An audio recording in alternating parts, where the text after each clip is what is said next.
Everyone, my self doctor रियाज। मैं consultant GI surgery SRMS medical college Ramamurthy से।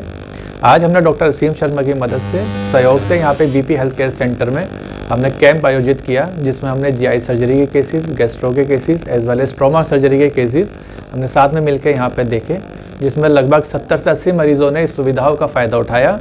जो हमारे पास मरीज़ अलग अलग बीमारी लेकर आए, उसमें पीलिया की शिकायत लेकर बहुत सारे मरीज़ हमारे पास आए, कैंसर में, लीवर में कैंसर की गांठ लेकर हमारे पास आए, पित्त की नली में पथरी फंसे हुए मरीज़ हमारे पास आए। बाकी जो रूटीन केसेस होते हैं जिसमें गैस की शिकायत होना, पेट में कब्ज़ होना, ये मरीज़ भी हमारे पास आए।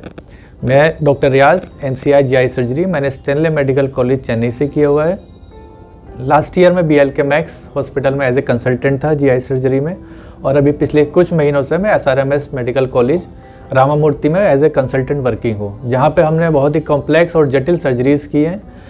जीआई सर्जरीज़ मीन्स जैसे pancreatic surgeries, liver surgeries, complex pancreatic surgeries की हम लोग वहाँ पे सर्जरीज़ करते हैं। और जो आधुनिक टेक्नोलॉजीज़ आजकल अवेलेबल है, एडवांस लेप्रोस्कोपिक सर्जरीज़, जिसमें हम बगैर चीरे के, बगैर दर्द के सारे जीआई सर्जरीज़ हम लोग करते हैं, उसकी सुविधाएं हम लोग वहाँ पे SRMS मेडिकल कॉलेज में दे रहे हैं। साथ में हमारे पास वहाँ पर रोबोटिक सर्जरीज़ है, जो आज के टाइम में बहुत ही आधुनिक टेक्नोलॉजी है। उसके मुकाबले हम सारी पेनक्रियाटिक सर्जरीज़, लीवर सर्जरीज़, यहाँ तक कि हार्टस हर्निया, एक्लेजिया, कार्डिया, सारी advance surgeries and advance laparoscopic surgeries हम लोग वहाँ पे कर रहे हैं। As well as laser proctology, जिसमें भगंदर होना, फिस्टुला होना, वो भी लेज़र से वहाँ पे हम सुविधाएं दे रहे हैं। नमस्कार, मेरा नाम डॉक्टर हर्षित अग्रवाल है। मैं ट्रॉमा सर्जन हूँ, एम्स दिल्ली से प्रशिक्षित हूँ। अभी मैं श्री राम मूर्ति मेडिकल कॉलेज बरेली में ट्रॉमा सर्जन की पोस्ट पे हूँ। अभी हम लोग रामपुर में आए थे एक निःशुल्क कैंप के लिए, और मैं आप लोगों से ट्रॉमा से रिलेटेड कुछ बातें अपनी साझा करना चाहता हूँ। ट्रॉमा यानी अभिघात।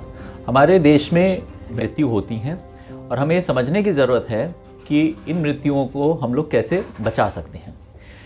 हम लोग श्री राम मूर्ति मेडिकल कॉलेज में गोल्डन आवर के प्रिंसिपल पे काम कर रहे हैं। गोल्डन आवर यानी कि चोट लगने के बाद पहला 1 घंटा, वो बहुत ही इम्पॉर्टेंट घंटा माना जाता है। और ये माना जाता है कि अगर उस समय मरीज़ को सही ट्रीटमेंट या इलाज मिल जाए तो उसके बचने की संभावना काफ़ी हद तक बढ़ जाती है। ट्रॉमा कई तरीके का हो सकता है, जैसे कि एक्सीडेंट हो सकते हैं, चाकू लग जाना, गोली लग जाना, मशीन से हाथ का या पैर का कट जाना। तो इस प्रकार से कई तरीके से एक्सीडेंटल केसेस हो सकते हैं। ये ज़रूरी नहीं कि सिर्फ एक अंग को ही तक ही सीमित रहें। इसमें सर की चोट भी हो सकती है, गले की भी चोट हो सकती है, हड्डी की चोट हो सकती है, फेफड़े की चोटें हो सकती हैं, पेट की चोटें हो सकती हैं, या फ्रैक्चर्स हो सकते हैं। हमारी टीम श्री राम मूर्ति मेडिकल कॉलेज में पूरी तरीके से तैयार रहती है, जिसमें कि हम लोग सर की चोट, पेट की चोट, छाती की चोट, हर प्रकार की चोटों से निपटने के लिए तैयार रहते हैं। साथ ही साथ एक अच्छा ट्रॉमा सेंटर में हम लोग को ये भी चीज़ देखनी रहती है कि ब्लड बैंक का बैकअप हमारे पास हमेशा रहे और हमेशा ऑपरेशन थिएटर रेडी रहे, जिससे कि अगर मरीज़ को ब्लड की ज़रूरत है उसी समय तो हम लोग प्रोवाइड करवा पाते हैं। हमारी सारी तरीके की इमेजिंग यानी कि सारी जांचें वगैरह वहीं पे हमारे पास सब अवेलेबल हैं। एक्सीडेंटल केसेस में हमें ये ध्यान रखने की ज़रूरत एक और है कि जल्द से जल्द अगर वो सही केस में सही अस्पताल में सही जगह पहुंच जाए तो उसके बचने की संभावना बहुत बढ़ जाती है। चाहूँगा कि हम लोग कुछ एहतियात बरतें, जिसमें कि हम लोग हेलमेट लगा के हमेशा अपना बाइक चलाएं तो हेलमेट लगाएं, और जब हम गाड़ी चलाएं तो हम लोग सीट बेल्ट ज़रूर बांध के चलाएं। और साथ ही साथ हम ये भी ध्यान रखें कि जैसे कि कहीं किसी को कुछ चोट लग जाए, जैसे कि चाकू लग जाए, तो उस चाकू वगैरह को हम लोग उसी समय ना निकालें, उसको हॉस्पिटल लेकर जाएं और वहीं पर जाके उसको निकलवाएं।